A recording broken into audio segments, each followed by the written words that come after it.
시편 19편이 시작하는 1절은 하늘이 하나님의 영광을 선포하고 궁창이 그 손으로 하신 일을 나타내는도다. 우주적인 이야기로 시작을 하고 있습니다. 그러한 이 세상, 아름다운 세상임을 선포하는 말씀이기도 합니다. 그래서 오늘 아름답고 찬란한 세상, 우리 찬양대가 바로 시편 19편에 하나님의 영광을 노래했습니다.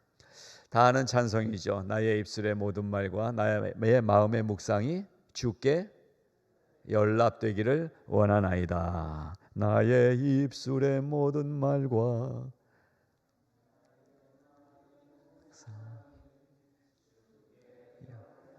되기를 원하네. 다 아시네요. 예. 생명이 되신 주, 이렇게 되죠. 예, 그렇습니다. 나의 입술의 모든 말과 나의 마음의 묵상이 주께 연락되기를 원하나이다. 예, 우리 헤더 집사님, 연락이라는 말이 뭐지요? 예, 도무지 모르겠어요, 이렇게 하시는데, 예, 우리 1.5세들에게는 어려운 말이고, 우리 어른들 중에도 연락이 뭐예요? 연락, 열받았다 뭐 이런 건가요? 예.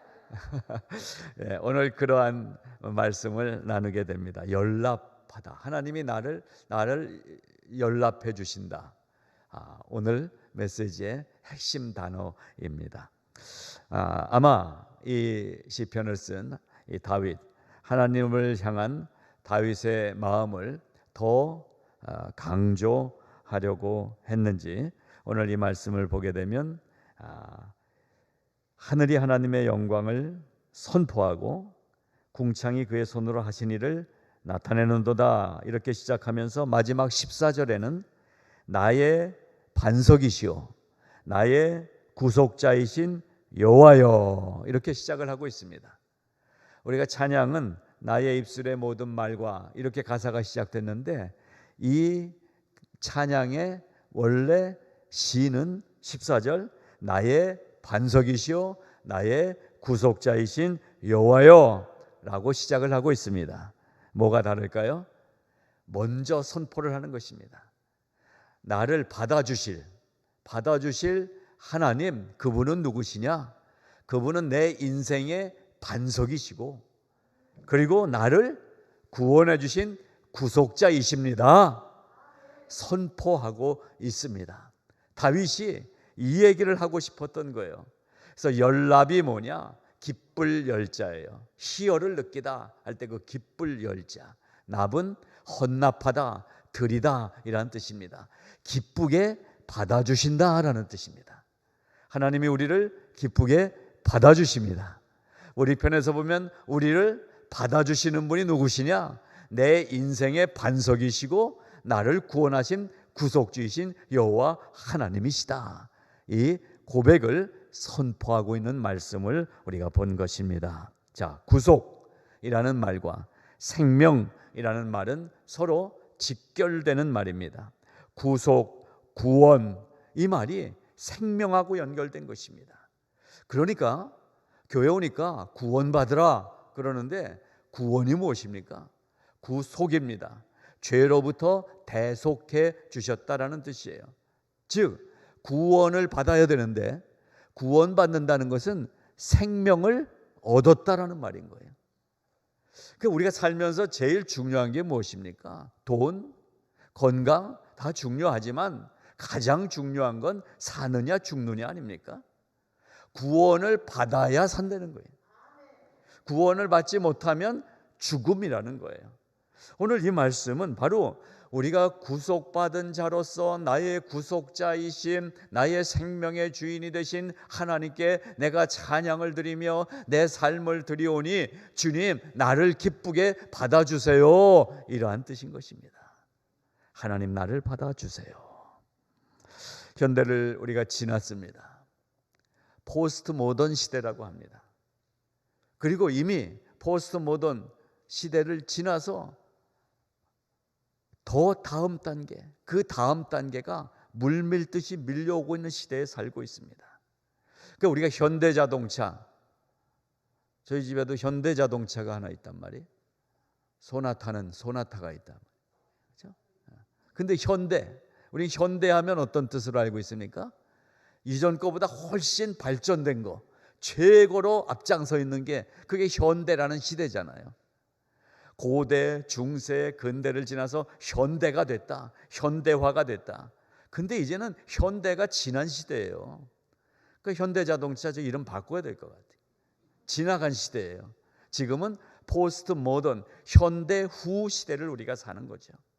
현대가 지나간 이 후를 시대를 우리가 살고 있는데, 이미 그러한 현대 후 시대에 나타나는 여러 현상들이 우리 사회 곳곳에 가득하게 자리 잡고 있어요. 아름다운 꽃을 보고 바람을 느끼고 하던 이러한 순수한 우리의 감성이 현대 후 시대의 특징인 기계화, 문명, 이런 것들로 인해서 보다 더 나와 친근한 것이 하나님이 만드신 자연이나 꽃이 아니라 우리 손에 있는 전화기가 더 좋아진 거예요. 이게 현대 후 시대의 특징 중에 하나인 것입니다. 하나님보다 우리 인간이 개발한 것, 나에게 편한 것이 더 좋은 거예요.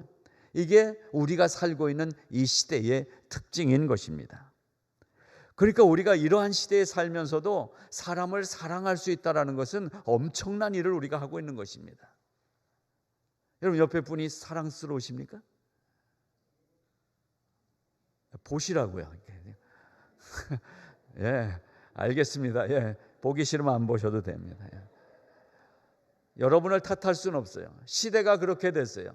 사람이 너무 좋은 시대가 지났어요. 이제는 사람들 없어도 돼요. 기계가 있으면 돼요. 유튜브 하나면 하루 종일 잘 지낼 수 있어요. 이런 시대에 우리가 살고 있단 말입니다. 그런데 오늘 다윗은 하늘이 하나님의 영광을 선포하고 있대요. 궁창도 하늘입니다. 하늘이 그의 손으로 하신 일을 우리에게 보여주고 있대요. 오늘 우리가 이 한여름을 지나가게 되면서 우리에게 주어지는 계절의 변화에 감사할 수 있기를 바랍니다. 특별히 이 캘리포니아에 살고 있는 우리는 특별한 축복도 받았어요. 사계절이 뚜렷하게 있는 건 아니지만 어느 계절을 살아도 살기에 너무 좋은 기후에 우리가 살고 있습니다. 자연을 감사하는 것입니다. 누가 주셨느냐? 하나님이 우리에게 주신 아름다운 선물인 것입니다. 그래서 우리는 하나님을 생각하면 하나님께 드리고 싶은 마음이 생기는 거예요.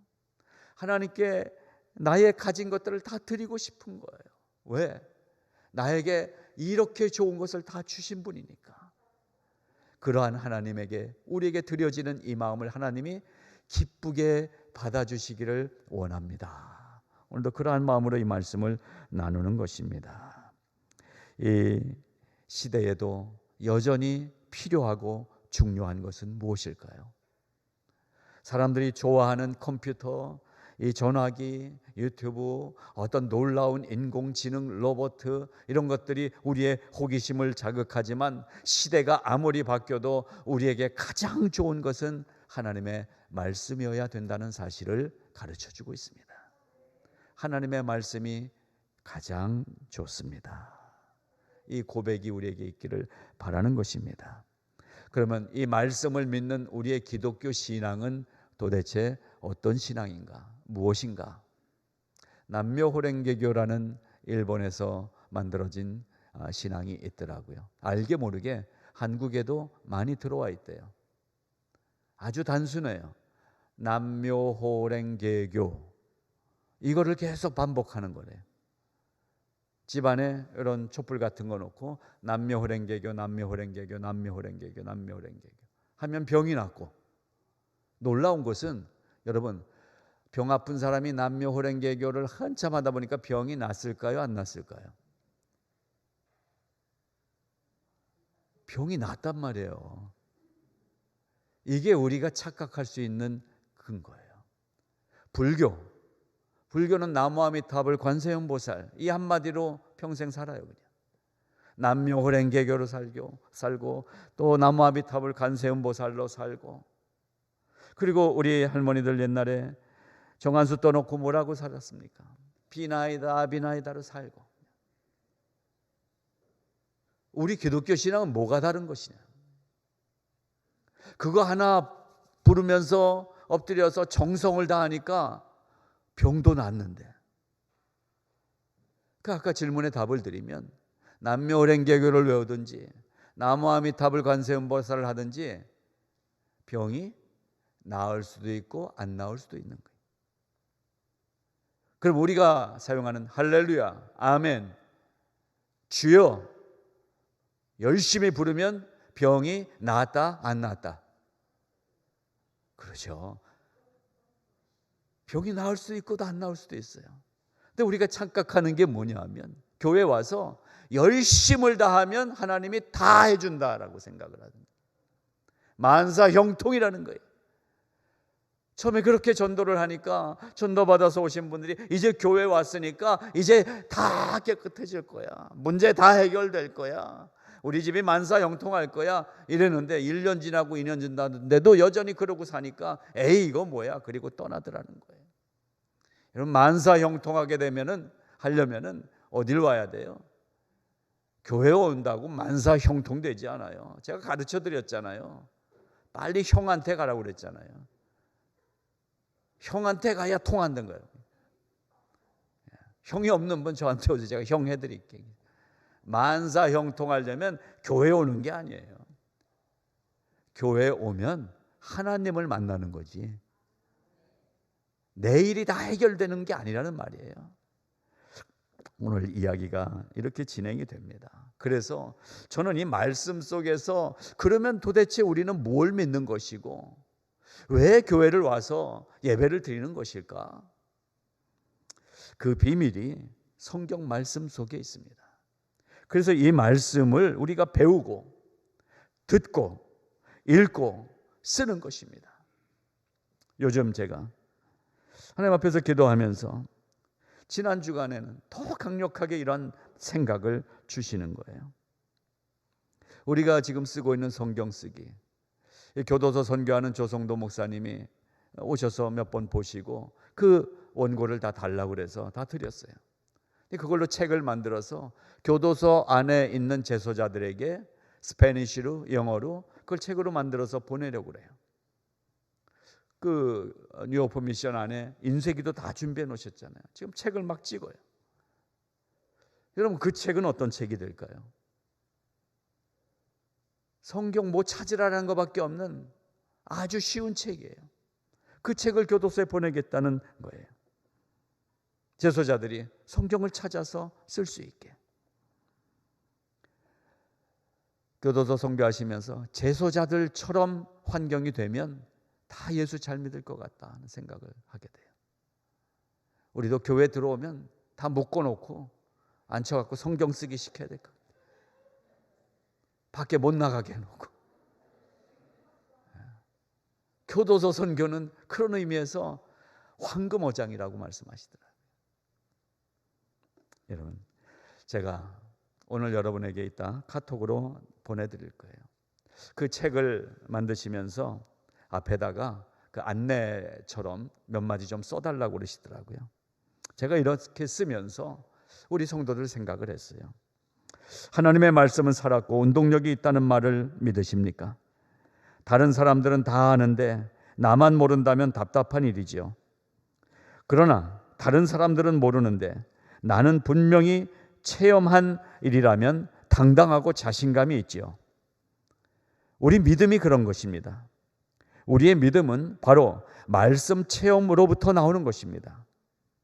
말씀 체험이란 무엇일까요? 성경을 읽다가 감격하는 것입니다. 성경을 읽다가 흥분하는 것입니다. 성경을 읽다가 때로는 가슴을 치면서 안타까워하는 것입니다.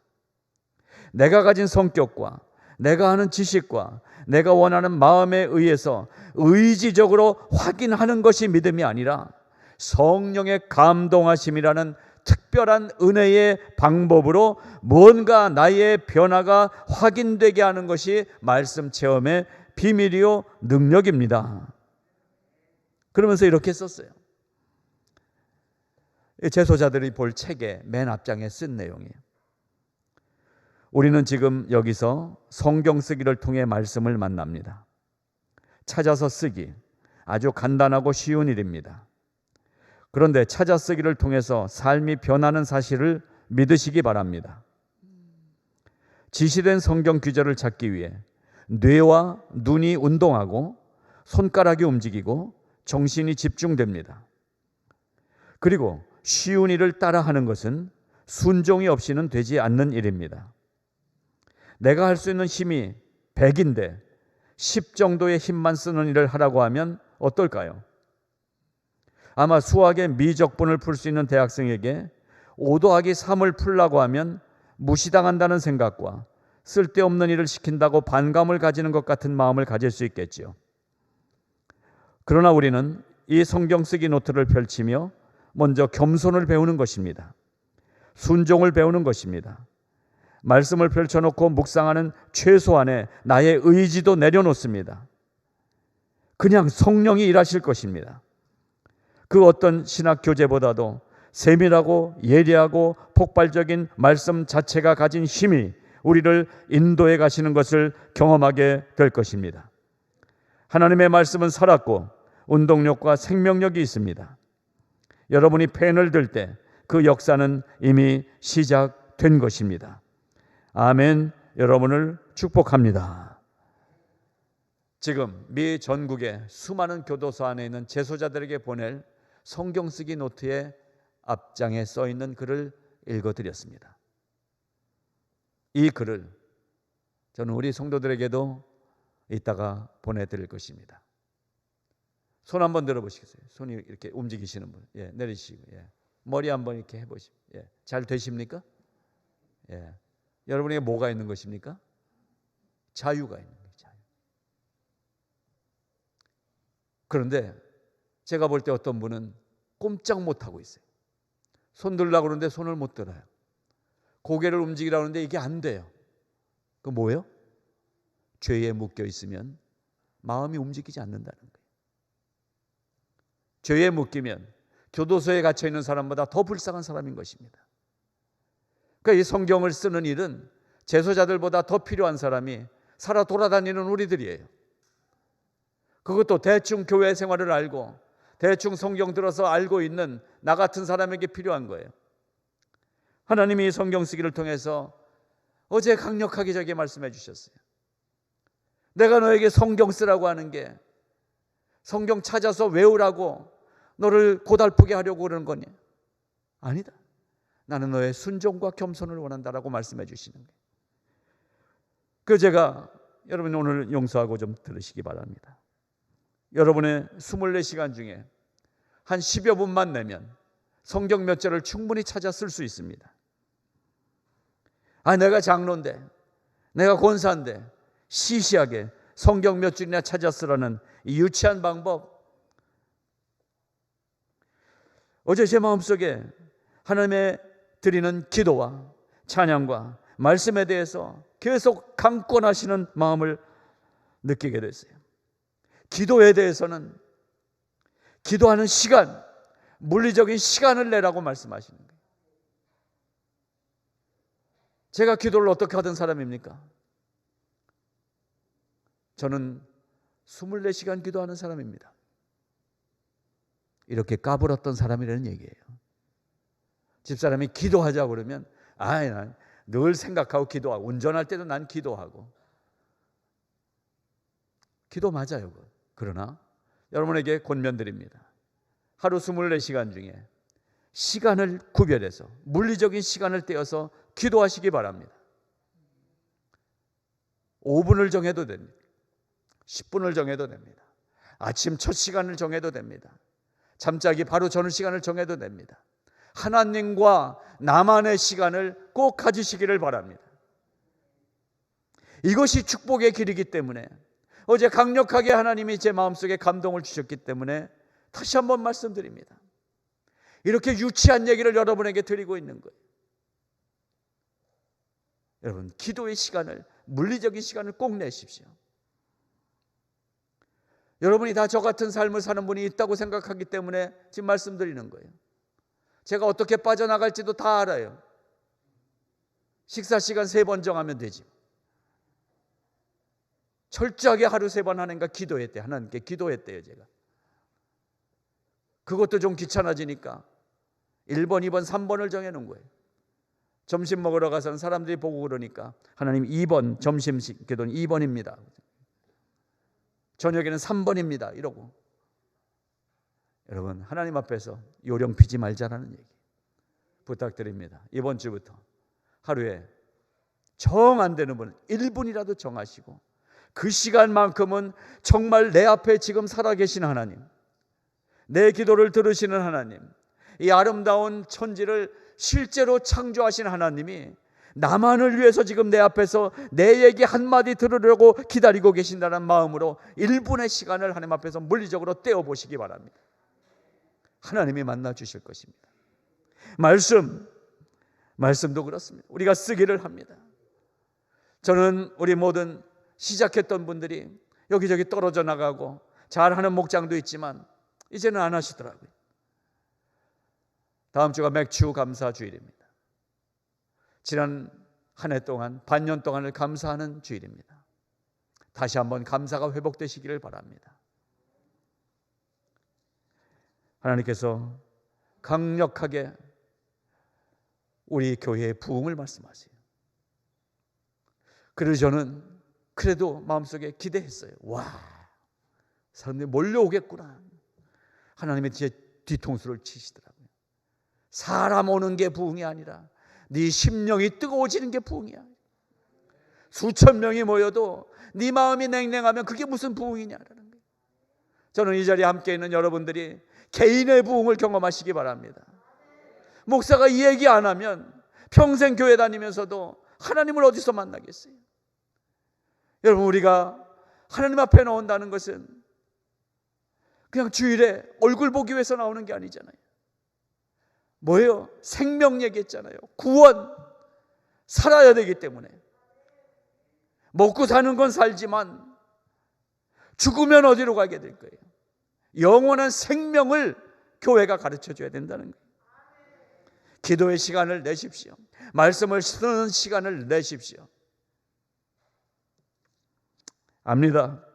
여러분의 눈이 침침한 거 압니다. 충분히 이해해요. 저도 메디케어도 받고 그러니까 눈이 더 내려가는 것 같아요. 혼자 잘 안 떠질 때도 있어요. 눈 뜨고 뭘 성경 보고 이쪽 쓰고 하려니까 돋보기 썼다가 이랬다. 알아요. 다 알아요. 그러나 눈이 침침한 분도 쓰기 시작하십시오. 손목이 아픈 분 계세요. 관절염 통증이 있대요. 힘들죠. 연필이 안 잡힌대요. 그러나 저는 믿음으로 권면합니다. 연필 붙잡고 쓰기 시작해 보십시오. 허리가 아파서 앉아있질 못하겠다. 앉았다 누웠다 하더라도 써보십시오. 여러분, 하나님이 우리가 쓴 글씨 보시겠다는 게 아니에요. 마음을 보시겠다는 게, 마음을. 가장 저급한 수준. 성경 듣고 뭐 해석하려는 것도 아니에요. 성경을 읽고 뭐 묵상을 하자, 큐티하자는 것도 아니에요. 그냥 써 있는 거 몇 장 몇 절 쓰라고 하면 그거 그냥 보고 쓰라는 거예요. 우리의 수준을 유치원으로 내려보내시는 거예요. 순종을 요구하십니다.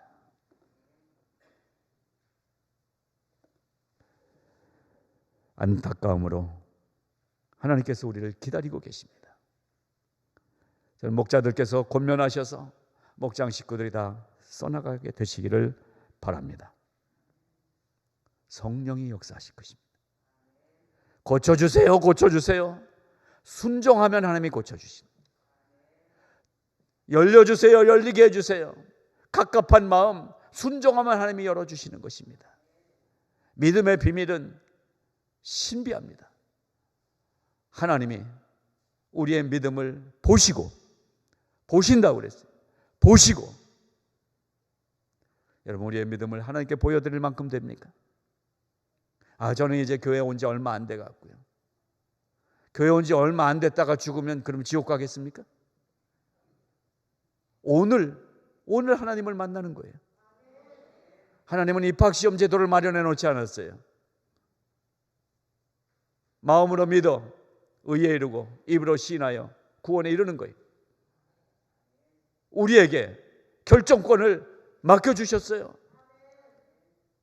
그냥 너는 이제부터 내 거야 라고 그냥 구원해 주시지 않고 그런 로봇처럼 우리를 만들지 아니하시고 인격체로 만드셔서 나는 너를 만들어서 내 구원의 자리로 그냥 끌고 올 수 있지만 너의 인격을 내가 이렇게 존중해. 하나님이 우리 사람을 하나님처럼 대해 주신다는 거예요. 그런 하나님이 우리에게 가장 초보를 원하십니다. 여러분, 부탁합니다. 제가 받은 응답으로는 하나님이 성경 쓰기 가장 저급한 유치원 일을 시작할 때에 여러분에게 필요한 일을 들어주신다고 말씀하시는 것 같아요. 풀어주신다고 말씀하시는 것 같아요. 열리게 해주신다고 말씀하시는 것 같아요. 우리 성도의 복의 길이 여기 있다고 말씀하시기 때문에 저는 여러분에게 복을 드리기 원하는 것입니다. 하늘의 신령한 복과 땅의 기름진 복이 순종 가운데 우리에게 부어지게 될 것입니다. 이 시편 19편, 그래서 제가 원고를 다 쓰잖아요. 토시까지 쓰고요, 어떤 땐 휴까지 쓰고. 저는 제가 이렇게 안 했어요. 중요한 타이틀만 메모해가지고 그리고 설교를 했어요. 지금도 할 수 있어요. 그 정도 머리는 되는 것 같아야지. 근데 하나님이 쓰라고 하셨어요. 한 10년 전부터 설교를. 그래서 주중에 마지막 토요일에 제가 하는 일은 매번 썼던 것을 다 정리하고 오늘 주일 설교 마지막 원고를 프린트하는 일입니다. 거기에 제가 이렇게 썼어요.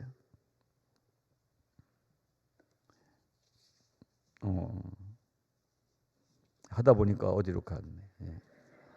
이렇게 썼어요. 제가 그대로 읽어드릴게요. 여기까지 지금 했는데 여러분 지금 시계 보십니까? 지금 설교 끝날 시간 다 됐어요. 제가 어제 설교 준비하면서 이 상황을 알았어요. 하나님 앞에 이렇게 썼어요.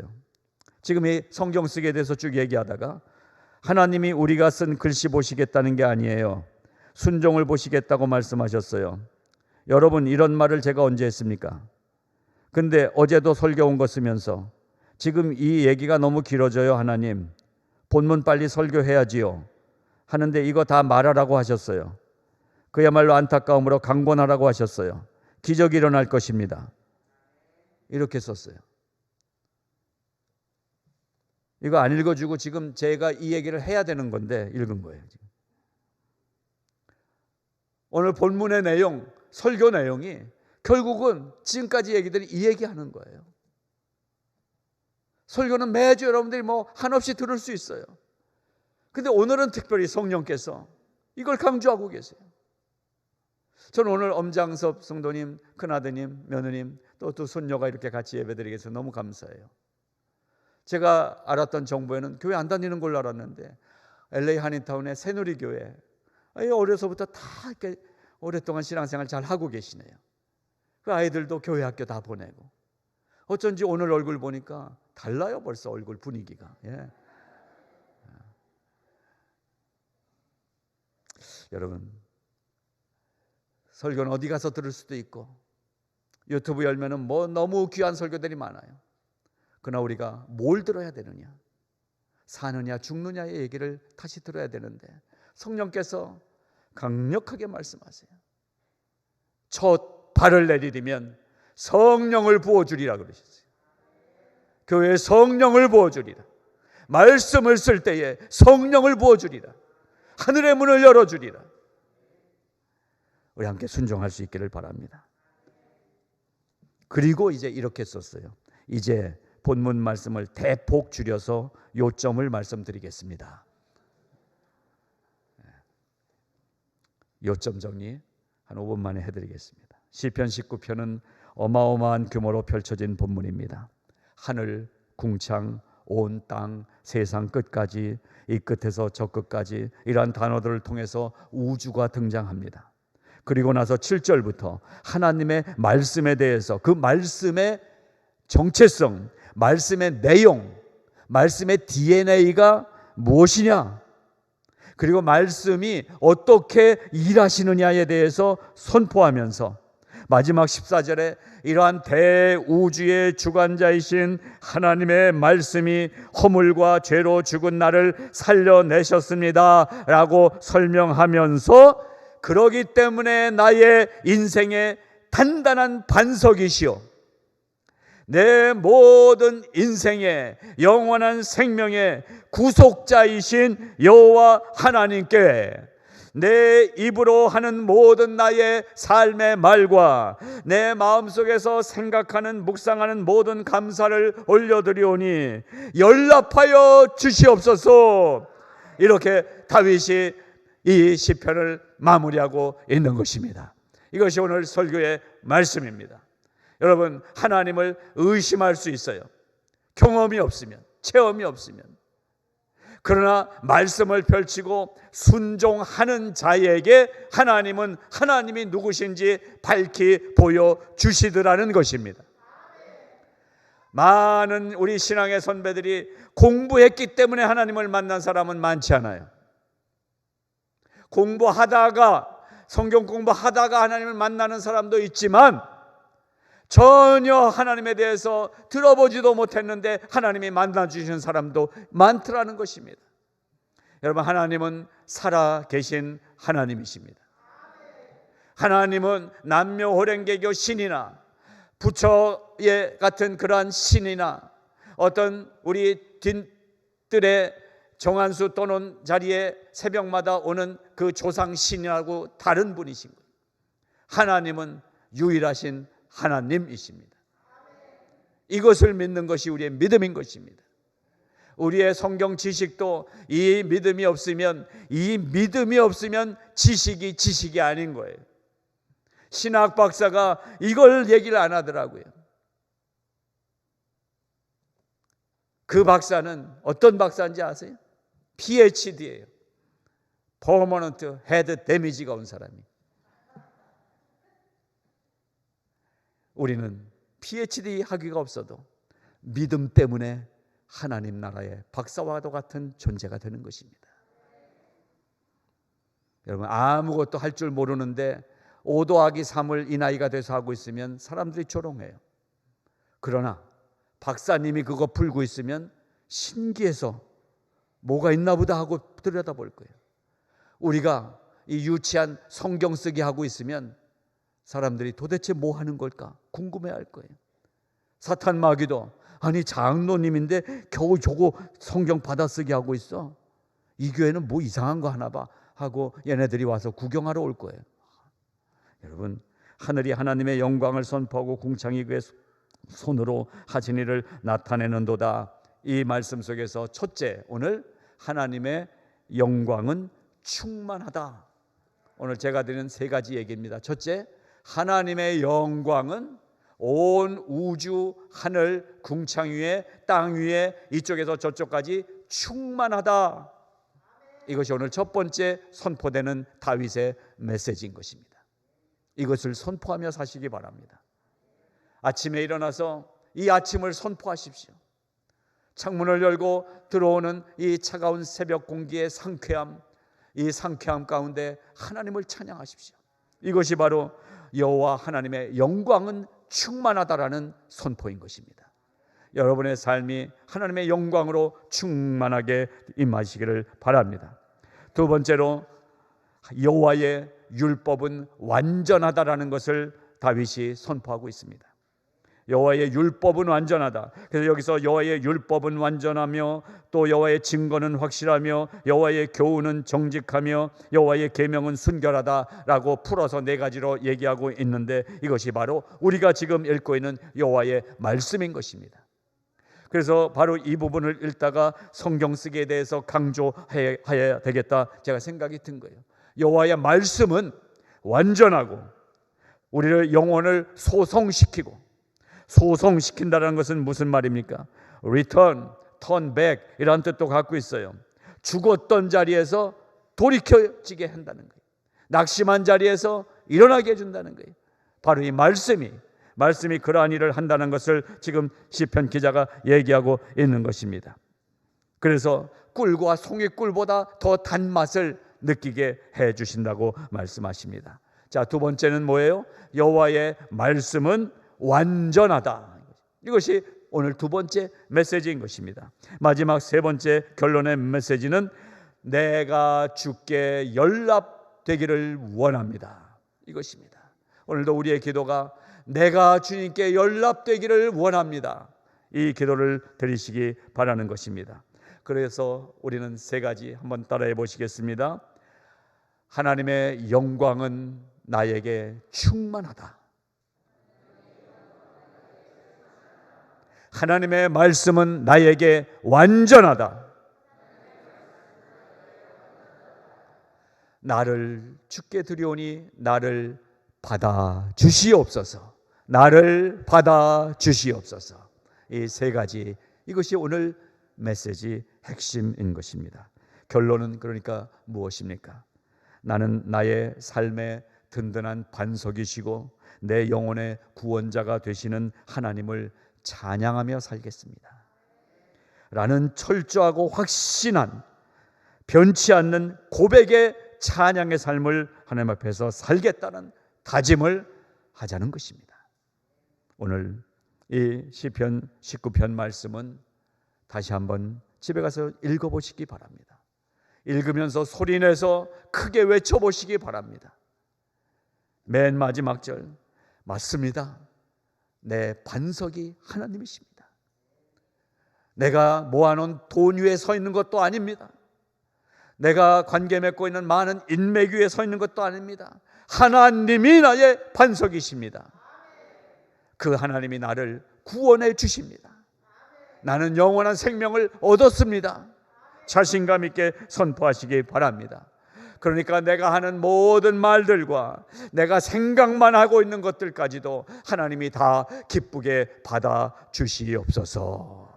이렇게 기도할 때 기도하는 여러분의 심령과 여러분의 자녀들과 여러분의 가정 위에 하나님의 놀라운 영광과 복이 임하는 축복된 은혜가 넘치게 될 줄로 믿습니다. 기도하겠습니다. 하나님 아버지의 은혜를 감사합니다. 오늘은 시편 19편 말씀을 가지고 하나님의 위대하심과 하나님의 영광을 다시 선포합니다.